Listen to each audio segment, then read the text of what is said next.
आपल्या शहरातील, जिल्ह्यातील आणि राज्यातील ताज्या बातम्या पाहण्यासाठी TV7 न्यूज चॅनल सबस्क्राइब करा आणि बेल आयकॉनवर क्लिक करा।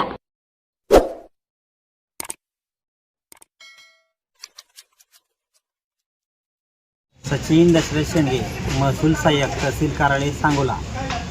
दिनांक 12/12/2025 रोजी शासनाने विधिमंडळात माननीय 4 तहसीलदार, 4 मंडळाधिकारी व 4 तलाठी यांचे एकतर्फी निलंबित केले। याचा जाहीर निषेध म्हणून महाराष्ट्र राज्य महसूल कर्मचारी संघटना अंतर्गत सोलापूर जिल्हा महसूल कर्मचारी संघटनेच्या वतीने जाहीर निषेध व्यक्त करून आम्ही सोलापूर जिल्ह्यातील सर्व महसूल कर्मचारी संघटना हा सामूहिक रजा आंदोलनात सहभागी होत आहे।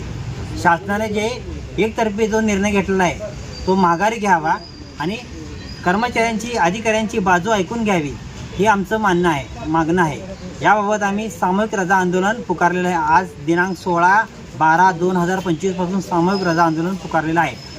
तरी शासनाने आमच्या सहानुभूतीपुरता विचार करून एकतर्फी घेतलेला निर्णय माघारी घ्यावा, ही शासनाला आमची नम्र विनंती आहे।